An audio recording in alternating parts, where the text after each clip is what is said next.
Can you believe it? It's been 30 years since Star Wars returned to the action figure aisle. And today we're going to reminisce about the release of the 1995 Kenner Hasbro era Star Wars figures.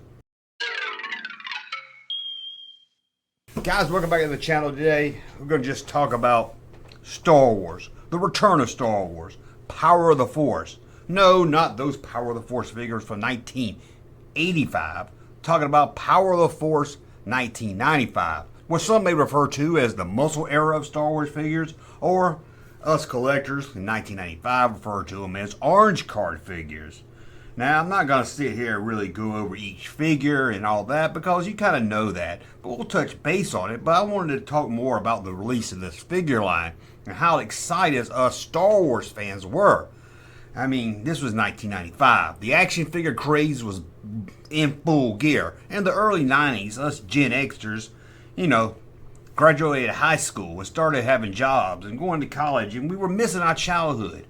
And sometime around 1992, 93, right around then, the collector market really started to explode.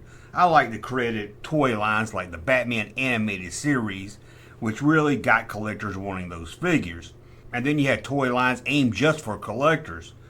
In the 90s, you got Playmate Star Trek figures. They were numbered. That's how bad they wanted collectors to buy these. And then you had toys aimed for collectors for sure, like McFarlane, then Todd Toys, Spawn line. But let's get back to 1995. Well, no, let's go back to 1994. That's when we all started to hear that Hasbro was gonna release Star Wars figures once again. Now, Hasbro, under Kenner at this time, had already released Star Wars toys, Action Masters. These were little die-cast figurines, I guess you could call them. And they did Superman, Aliens, Predator, and Star Wars, and some others. They were something to tease our taste bud. And already, since 1993, Galoob was selling Star Wars toys with their Micro Machine collection. And we were eating them up. They were a lot of fun.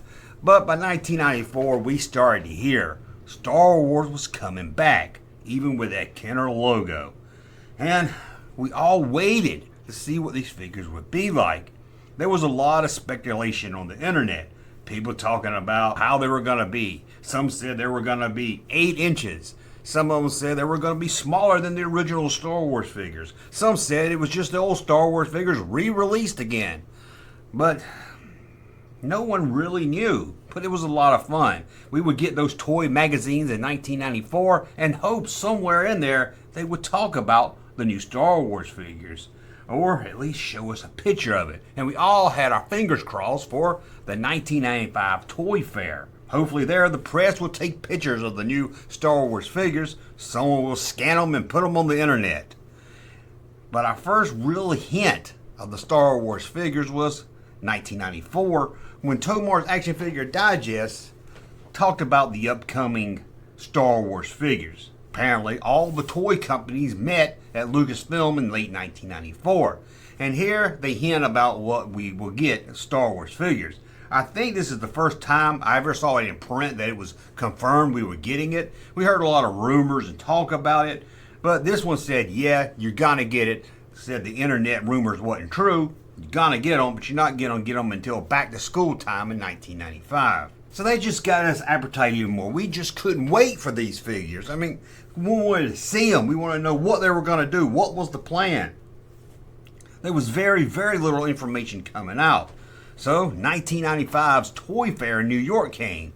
Oh, we all sat back on the internet and waited. Checking the local newspaper even back then. Any coverage we could get. But you know what?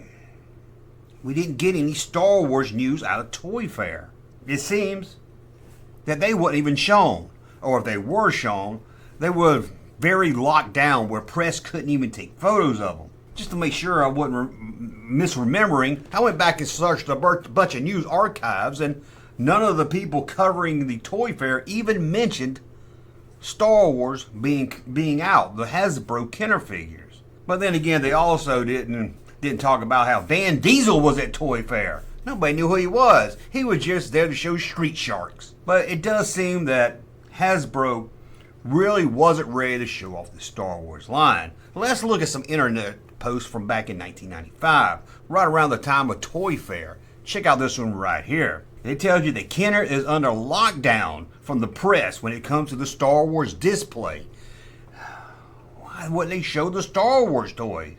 Was it Lucasfilm didn't want them out? Or was it Hasbro? You'd think they would have built a lot of hype for this. Now this here says Lenny Lee wasn't too excited about the figures. He didn't like them. Who's Lee? Well, he ran the Toy Collectors magazine, Action Figure News. It was a great magazine to read back then. But this other post kind of confirms that the press didn't get any real access to the Star Wars figures. No Star Wars figures were shown. Press folks aren't allowed into the display, Congo, or Planet of the Apes. I guess that all three of them had their own little section and the press wasn't allowed in there. I guess just toy retailers. So we don't have any pictures. Still today, no one took pictures back then. They leaked out 30 years later. They just hadn't came out. So apparently we didn't get to see them. So Toy Affair was kind of a bust. We all waited. We couldn't wait. We kept our eye on the internet, the news groups, the message boards. We just wanted any news we could get about this Star Wars toy line coming out. And it seems we were going to get a chance to see them. If you bought Hero magazine, the one with Mask on the cover, I bought it just for that. I knew this magazine, but when I heard that this had the figures in it, I bought it. But it still wasn't photos from Toy Fair. It seemed Hero magazine was going to be the first one to show off the figures. But not really. I mean, at the same time, you had Lee's Toy Action Figure News come out.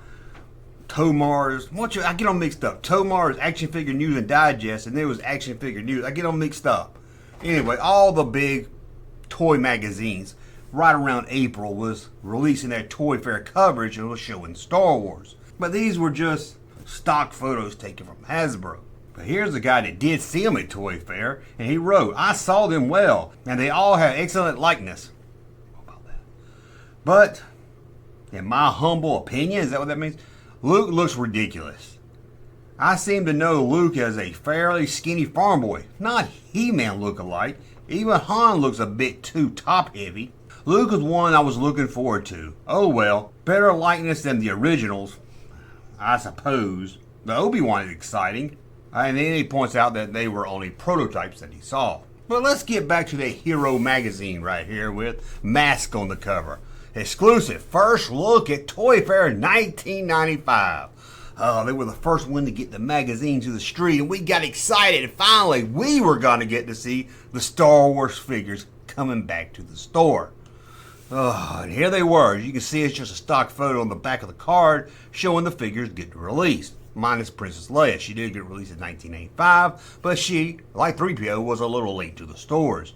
Leia was later than 3PO. But there he is, Stormtrooper, Darth Vader, Luke Skywalker, Han Solo, Chewbacca, R2-D2, Obi-Wan Kenobi, and of course, C-3PO. But there it was, our first look at the Star Wars action figures. And of course the other magazines will jump in also.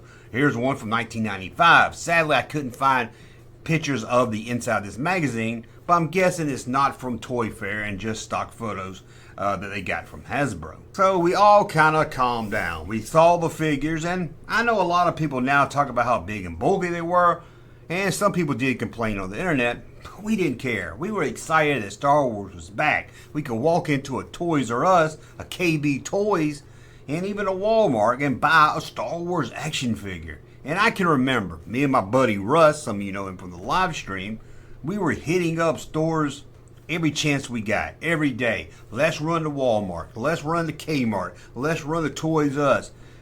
Because you didn't really know, there was no shipping date. We didn't know when these were coming. It just said coming in 1995. I can remember finding out right around, probably around this time, right around back to school time, as they said in 1994. My girlfriend then, who's become my wife, then become my ex-wife, but anyway, my wife called and said, "Hey, I was just at Service Merchandise, and I saw those new Star Wars toys." She didn't have no cell phone, so she had to go home first and call me. So I went out to Service Merchandise, and I'd be damned, they had them right there on the peg. I couldn't believe it. I think I picked up a couple for myself. Then got in touch with my buddy Russ, and I think we went back that same day. I went twice. He went and got some too. It was so exciting. It just made you feel like a kid again, walking into a toy store. Can you count service merchandise as a toy store? I guess they had a toy section. You can walk in there and buy Star Wars toys once again. But let's get back to the not yet released and see the buzz on the internet. Let's go back to around May when prices from Walmart leaked online. The Tuscan Raider post while working during my 2-week vacation between, well, we don't care about all that. Apparently got into the Walmart system and saw the Star Wars prices. Finally, he said the figures would be $4.94. Well, if you miss those days, I know I do. The Land Speeder, $10.92. The TIE Fighter, $19.96. The X-Wing, $29.84. And believe it or not, the Millennium Falcon, $49.96. Almost $50. We're like crazy, $50 for a toy? We couldn't believe it. That's almost what a regular figure costs nowadays. Of course, this got the internet going, all buzz. I mean, no one was really surprised. This was about the standard rate of action figures at the time. But it got some people to make jokes. Jokes on the internet.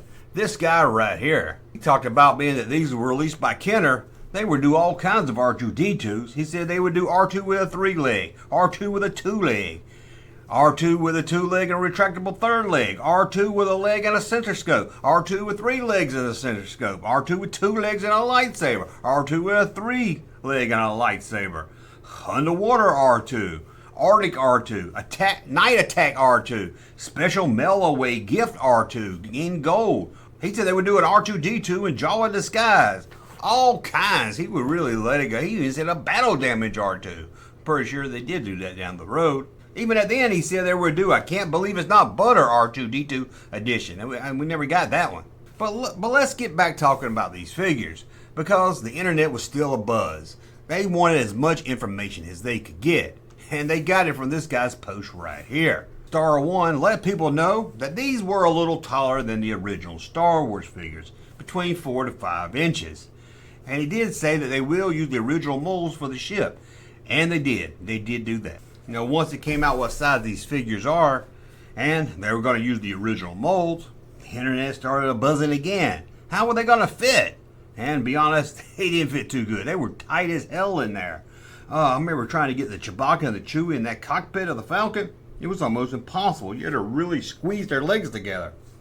I mean, it didn't help that all the figures, at least I know Luke and Han, had a very wide gap when it came to the legs. But overall, I think we were happy. And by summer, or near the end of summer, fans were starting to find these figures. Like P. Talkin'. I don't know if that's his Christian name or not, or the name he just went with online. He said, I found the 1995 Kenner Star Wars figure in the Basic Change, a store in the military base. I will buy them for whoever wants them, as long as they supply the list. First come, first serve.